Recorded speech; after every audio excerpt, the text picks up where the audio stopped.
BookTok. I seem to cause a few waves with that video, so I thought I would read 3 books on BookTok. Now, I'm going to be really real with you here. I recorded these a long time ago for different projects, and I found them again, and I still stand by them. So my name is Will, I host the Book Geek. Like, sub, and tell me what you think in the comments below, and check out membership and Patreon for exclusive content you'll never get anywhere else. Also, please forgive the fact that I sound like Snuffleupagus, because head cold. So let's start this episode. I was surprised to see this in the top BookTok recommendations. Shatter Me. This book came out in 2011 and it was all over BookTube for a long time, and it's a book I stayed away from for many reasons. But here we go. Let's talk about this book and let's go there. Shatter Me falls neatly into the generic YA dystopian romance category. It offers very little that feels anything different to the countless other books that came out around the time.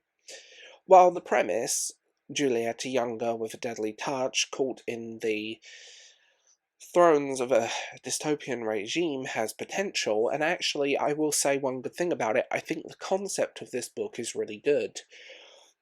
The execution, on the other hand, feels overly familiar, borrowing heavily from well-trodden YA tropes without bringing much new to the table. The protagonist is an archetypal YA heroine, isolated, misunderstood, and somehow uniquely powerful in a way that makes everybody want her. You know, the TikTok, tripping in front of muscular men.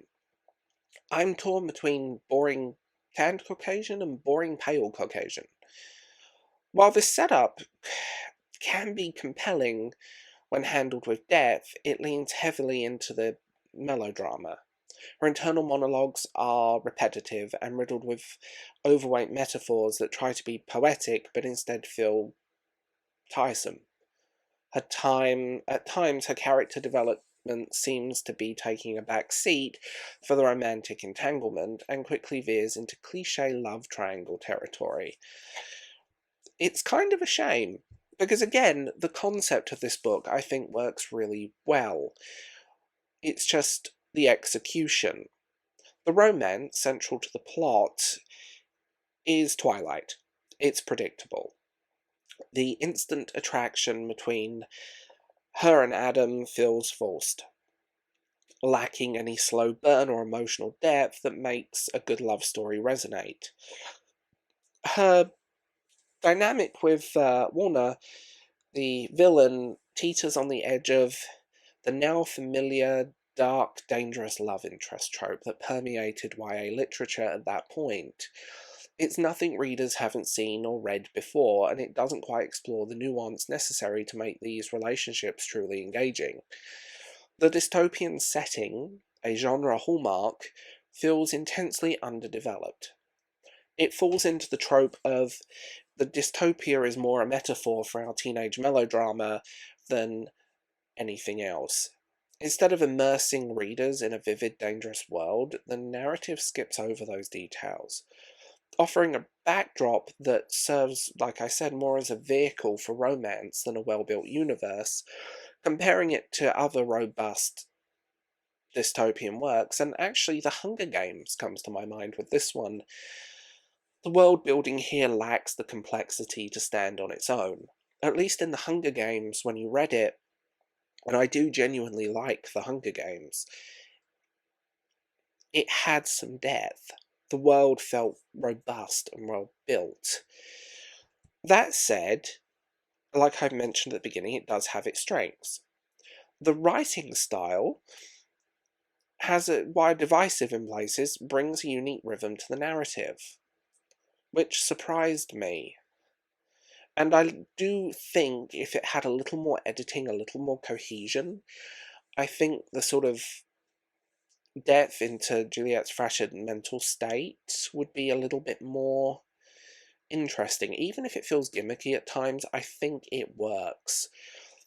Readers who enjoy flowy, metaphorical, heavy poise may find the style appealing, but for those seeking a more streamlined story, it might come across as excessive. In the end, Shatter Me is a servable addition to a YA dystopian genre, as outdated as it is, but it really does nothing new. Fans of star-crossed romances and angsty protagonists might enjoy this, but readers looking for something innovative or thought-provoking will likely be left wanting more. This is a servable novel. It's a happy meal. And I didn't even remember this book existed. This will probably be the most controversial part of this video. Let's talk about Fourth Wind. Oh boy, this book made my brain hurt. And I don't understand why this book has taken the book community by storm. It seems to be overhyped and underwhelming. While its premise, a thrilling fantasy world filled with dragons, romance and intrigue, excited some but leaves much to be desired. Like much fantasy in this kind of readership, the world building feels kind of superficial and undeveloped. The setting, which should have been rich and immersive, lacks depth and detail necessary to transport readers. Key aspects of the world, such as the history of the dragon bond and the political dynamics, are either glossed over or inconsistent. That's a good word for the world building this. It's extremely inconsistent, and it makes the narrative feel oddly disjointed. The protagonist, Violet, is a frustratingly one-dimensional character. Her journey from a physically fragile outcast to a rider could have been compelling, but the progression feels forced and overly reliant on cliched tropes. Her portrayal... she's constantly underestimated by others, yet her rapid ascent to prominence feels more like a plot convenience than genuine character growth. The romance, while centred to the story, is riddled with predictability and lacks a lot of genuine charisma. The love interest, Xander, is the quintessential brooding bad boy, whose mysterious past and broody demeanour feel more like a recycled archetype than anything resembling a fully fleshed out character. The enemies to lovers trope between Violet and Xander could have been at least exciting, but the tension is undermined by heavy-handed writing and extremely rushed emotional development. Crimson Rogue did a fantastic video on this book. And then we have the pacing. This novel is erratic. Moments of action and suspense are interspersed with sluggish exposition and repetitive inner monologues. What is it with these books and inner monologues? While the books build towards a climactic ending, the payoff feels convoluted, relying on a shocking twist that's more jarring than satisfying. The irony in this discussion is that Fourth Wind had potential, but it does fall into the trap of marketability being prioritized over meaningful storylines. Fans of YA fantasy looking for a fresh take might find themselves disappointed, ironically. And it seems to be a thing with this book. People either love it or they hate it.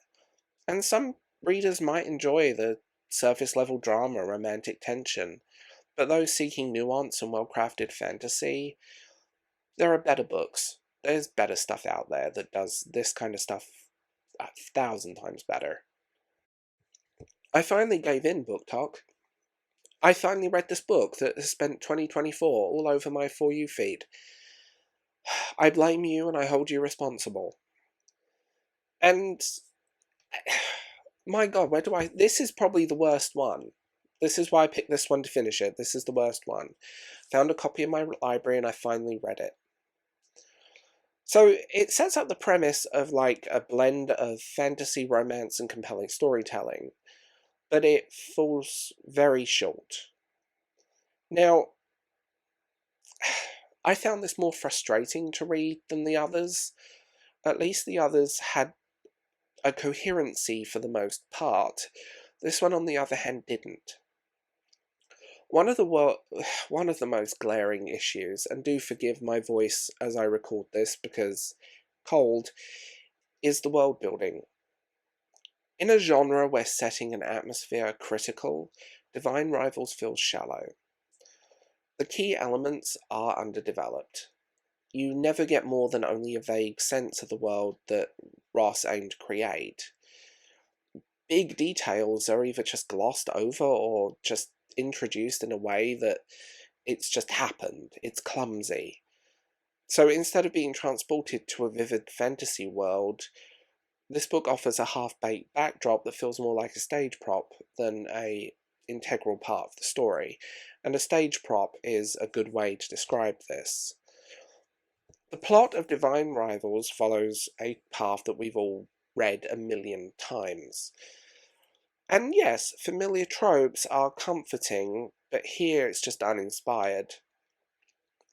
The narrative lacks the twists and the depth necessary to keep you engaged. I found myself bored through this entire book. I found it boring.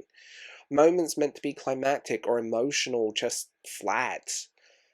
And it honestly just leaves the story feeling more like a predictable passage of events. You know what's going to happen. You know where this book is going. You know how it's going to feel. And I will say this, the characters are occasionally charming. There are moments where I genuinely like the protagonists, but they do lack a lot of the complexity and growth needed to really resonate. The romantic subplot added nothing. It feels kind of false and lacks genuine chemistry. You're not rooting for these characters, and you kind of feel indifferent to them. The romance was half-baked at best, and just left it weak. Now, the writing style here is weird and inconsistent. There are occasional moments of beauty, but the writing often leads into the melodrama, and it often feels repetitive. There's an overly descriptive style in this book, and the descriptives often just feel like they're there to pad out word length. It's really strange, and it makes it difficult to maintain any interest.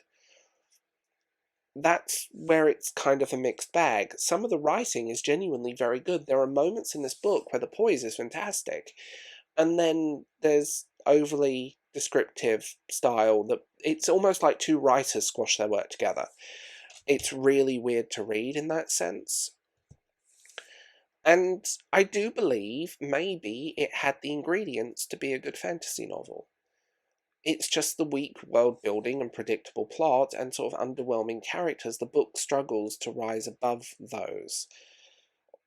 This novel is not an immersive fantasy experience. And if you're looking for that, go elsewhere. And I will say, there is potential here, but it's very difficult to see it. There are moments in this book that are genuinely really well written and genuinely very good, and then there are moments that just falter.